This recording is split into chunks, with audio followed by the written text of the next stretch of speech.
Bapak Ibu, para saudari dan saudara yang terkasih, pada kesempatan sore hari ini pada peringatan Paskah ada beberapa permenungan yang hendak saya bagikan kepada kita semua.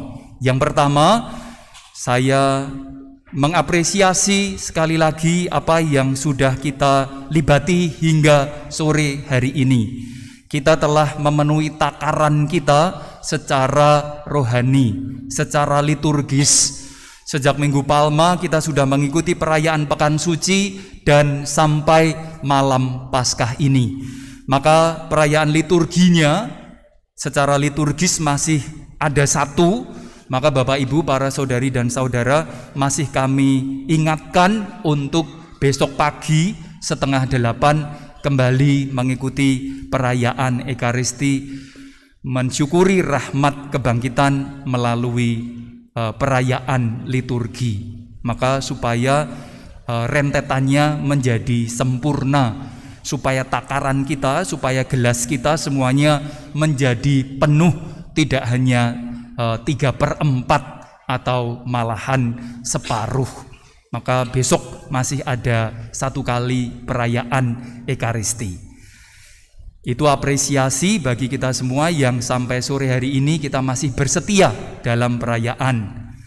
Lalu berikutnya, Bapak Ibu, para saudari dan saudara, saya juga mengapresiasi Bapak Ibu, para saudari dan saudara yang boleh dikatakan secara sederhana lulus ujian atau lulus pesantren 40 hari.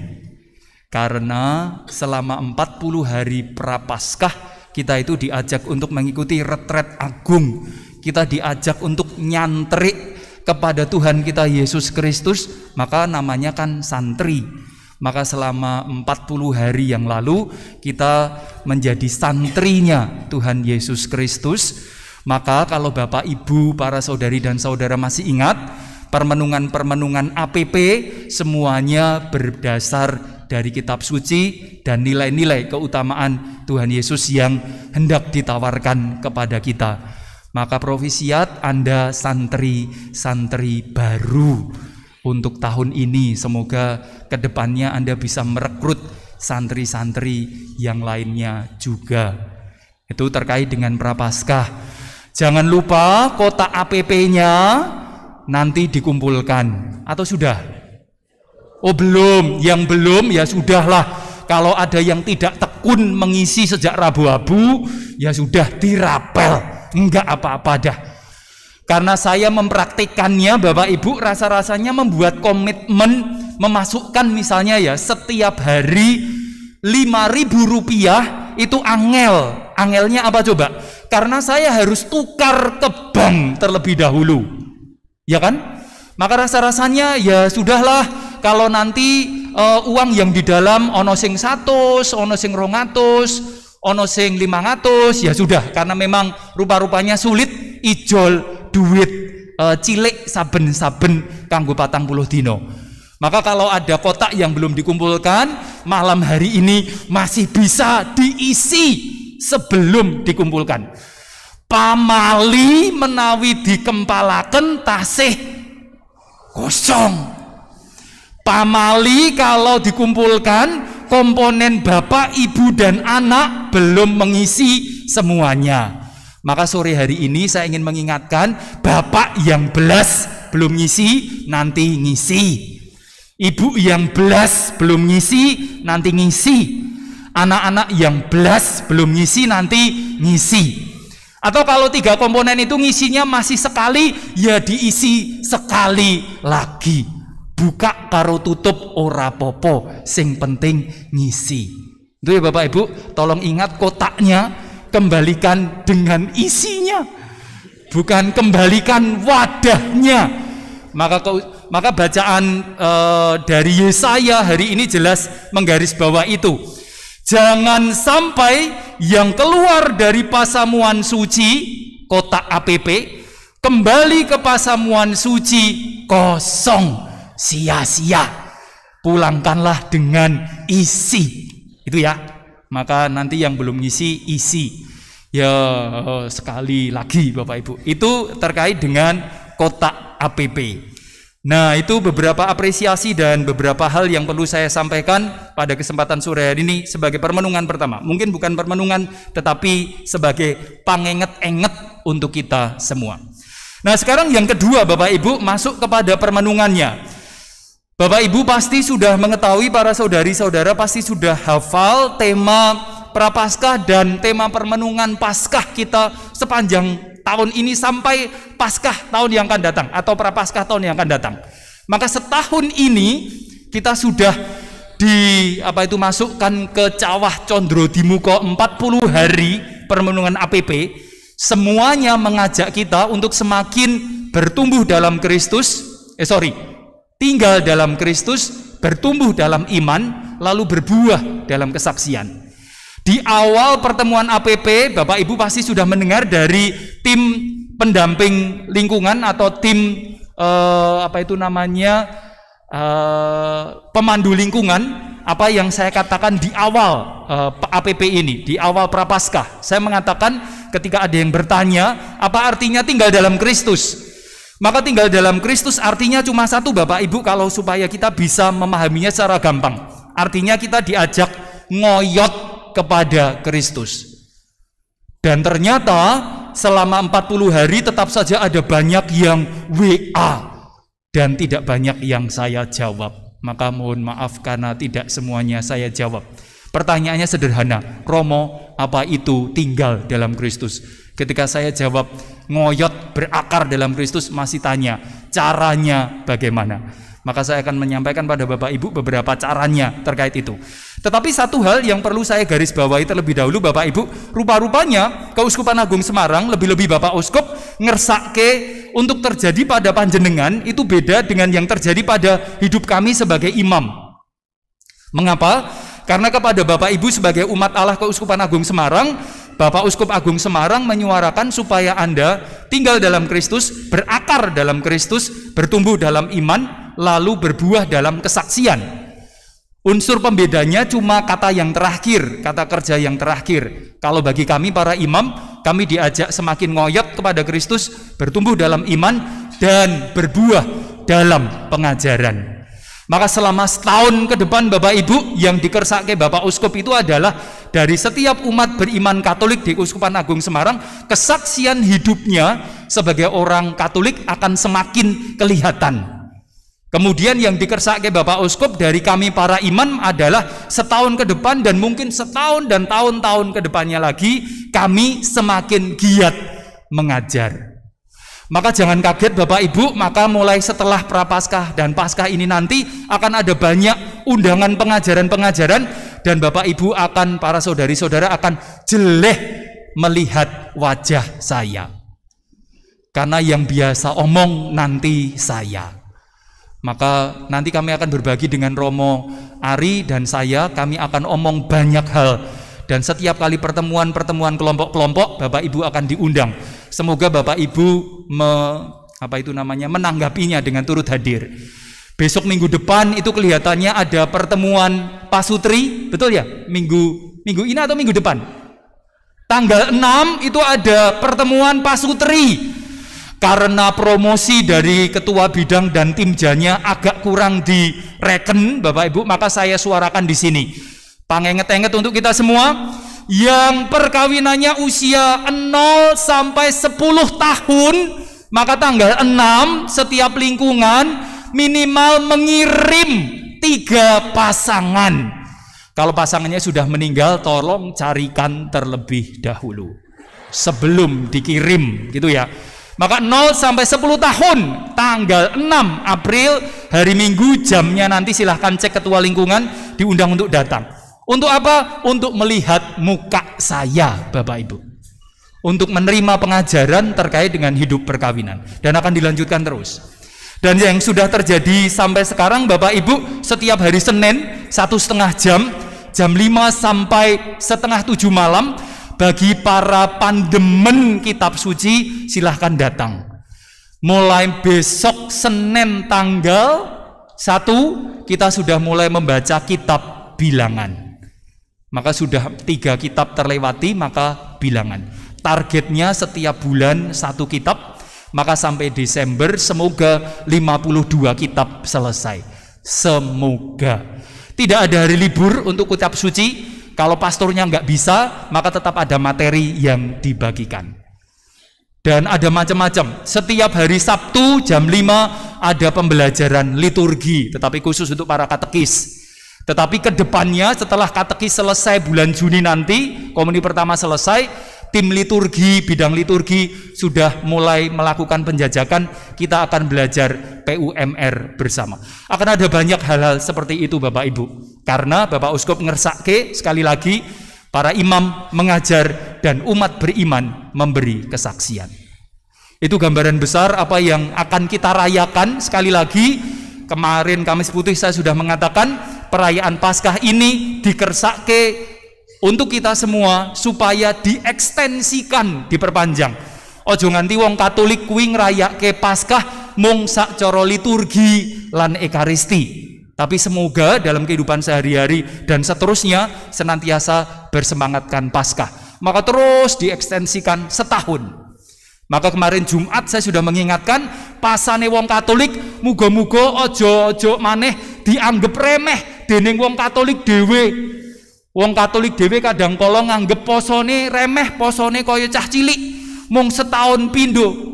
Rebu Abu dan Jumat Agung. Enggak. Semoga kita tidak meremehkan praktik kita sendiri, karena jelas nanti saya akan sampaikan apa yang tertulis di dalam ajaran gereja yang kita punya.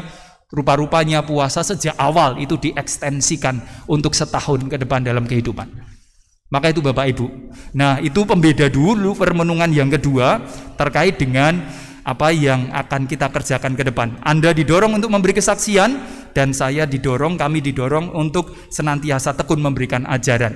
Meskipun Yesaya sudah mengingatkan, mungkin tidak didengar, mungkin tidak diindahkan, tetapi tetaplah mengajar, karena sabda Tuhan tidak akan kembali sia-sia. Ya minimal sak kecap rong kecap nyantel di hidung, nyantel di rambut gitu toh Bapak Ibu. Ya nggak apa-apa lah. Maka sekurang-kurangnya ada yang nyantel sedikit-sedikit. Nah, terkait dengan pengajaran dulu Bapak Ibu, nanti saya akan bicara tentang kesaksian, atau bukan, terkait dengan pengajaran, lalu nanti saya akan bicara terkait dengan berakar pada Kristus itu seperti apa. Nah, sekarang terkait dengan pengajaran untuk icip-icip saja Bapak Ibu, pengajaran itu seperti apa sih? Mari kita buka bacaan pertama yang tadi dinyanyikan, halaman 5 sampai halaman 6. Lebih-lebih mari kita buka halaman 6. Mengapa perlu ada pengajaran? Karena dalam benak orang Katolik kadangkala ada penalaran-penalaran yang berturun-temurun, secara turun-temurun itu rupa-rupanya sedikit meleset.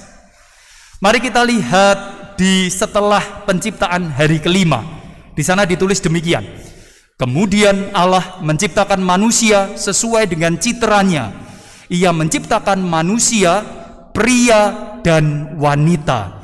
Bapak Ibu, para saudari dan saudara, sampai sekarang ada banyak orang Katolik, bahkan katekis, bahkan juga mungkin pastor, bruder, suster, dan anak-anak kita jelas, yang menganggap Allah menciptakan manusia sesuai dengan citranya, laki-laki dan perempuan, berarti Allah menciptakan hanya 2 gelintir saja.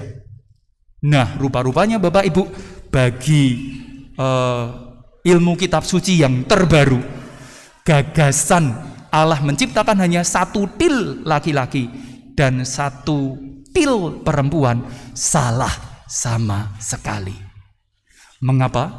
Karena jelas dikatakan di sana tidak ada keterangan 1 laki-laki, 1 perempuan. Enggak.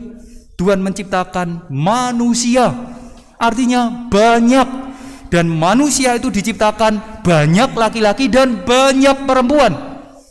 Mengapa kita harus merevisi itu? Tidak hanya 1 Adam dan 1 Hawa, karena nanti jadi persoalan Kain dan Habil serta Set rabi dengan siapa? Itu kan jadi persoalan.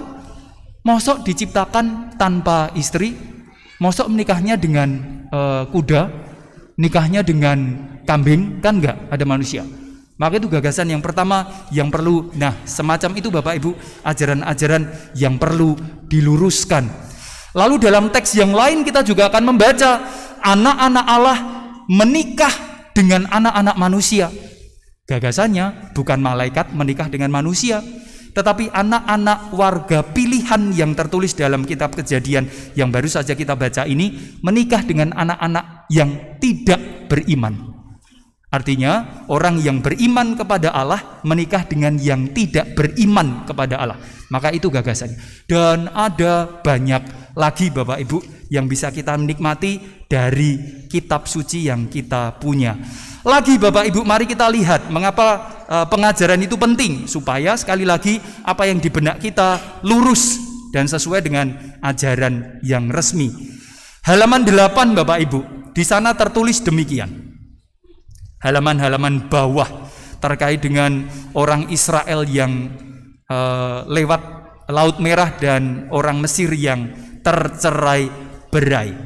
Maka di sana dikatakan Tuhan membuat roda kereta mereka berjalan miring dan maju dengan berat, sehingga orang Mesir berkata, "Mari kita meninggalkan orang Israel, sebab Tuhan berperang untuk melawan Mesir."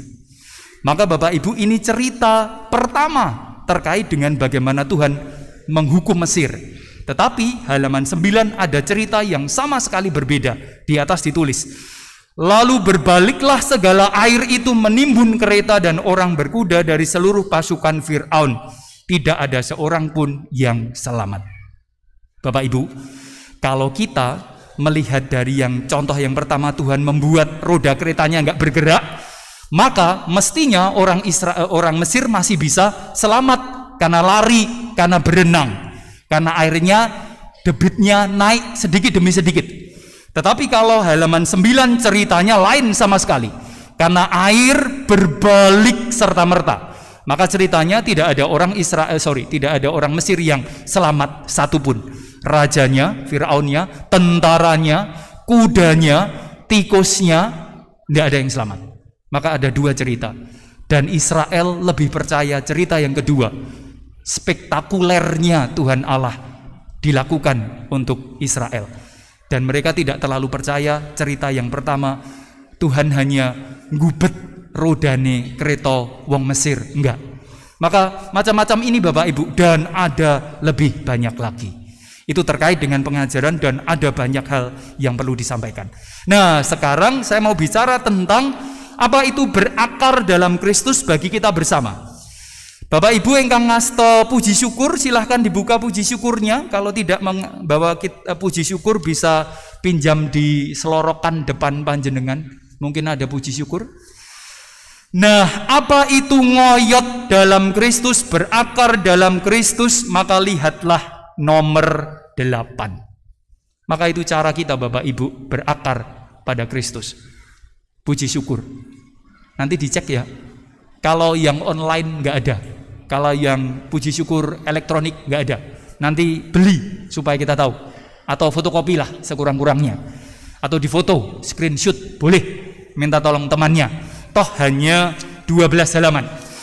Bagaimana kita bisa ngoyot dalam Kristus? Di sana ditulis 10 kebiasaan orang Kristen yang bagi kita yang sore hari ini datang pun kadangkala kita mungkin tidak tahu, atau sedikit tahu, atau pernah baca tapi lupa.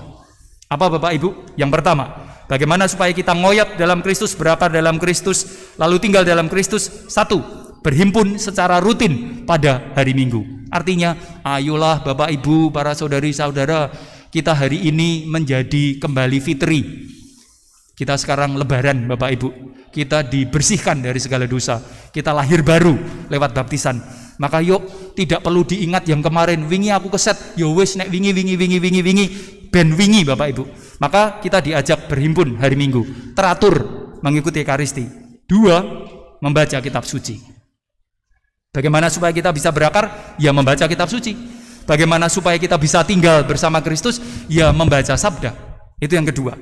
Lalu yang ketiga, melaksanakan ibadat harian. Mungkin ada yang bertanya, ibadat harian ki koyo ngopo to yo momo, gitu toh Bapak Ibu. Maka mari kita buka halaman selanjutnya.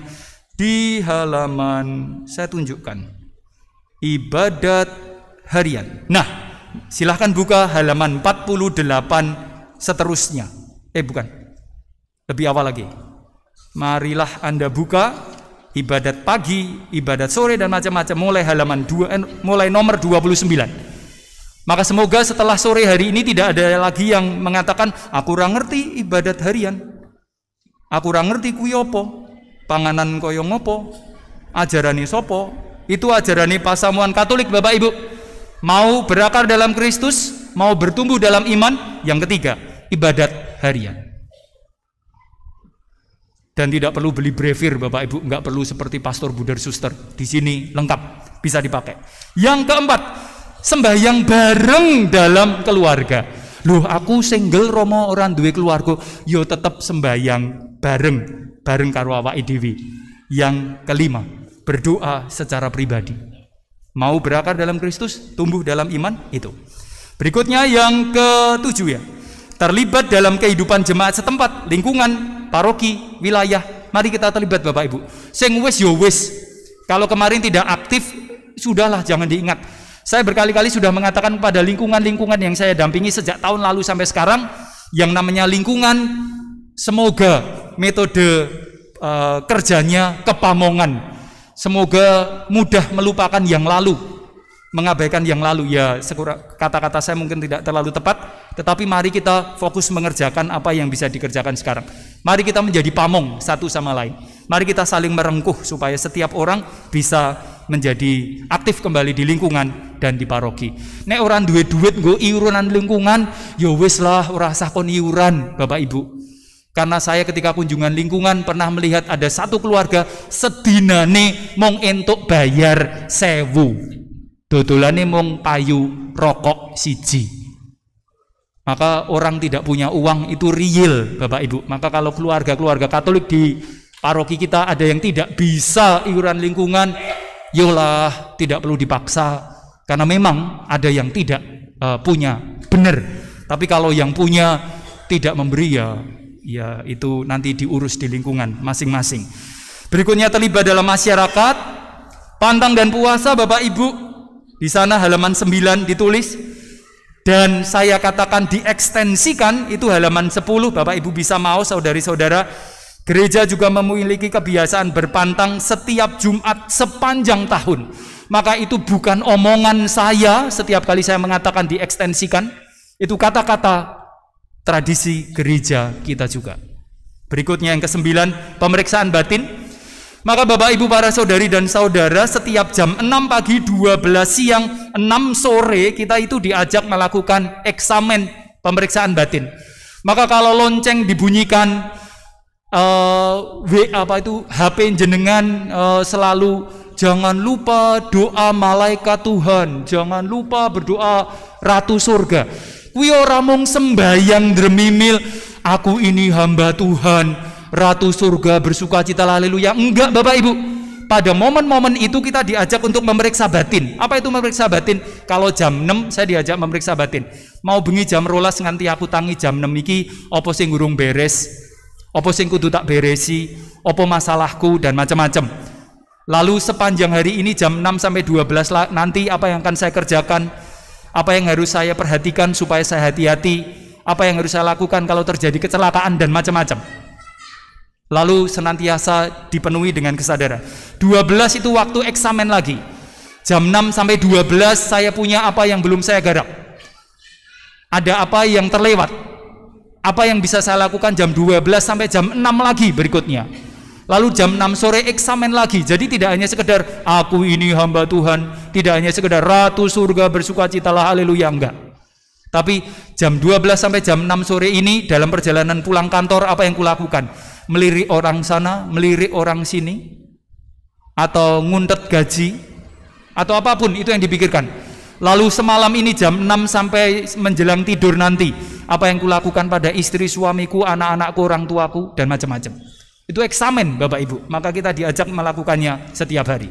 Lalu yang terakhir, yang ke-10, mengaku dosa di hadapan imam. Itu cara kita supaya kita bisa semakin hidup dalam Kristus, berakar dalam Kristus, tinggal dalam Kristus. Dan akhirnya Bapak Ibu, sekali lagi saya hanya akan menutup dengan kata yang sudah ditulis di depan sana.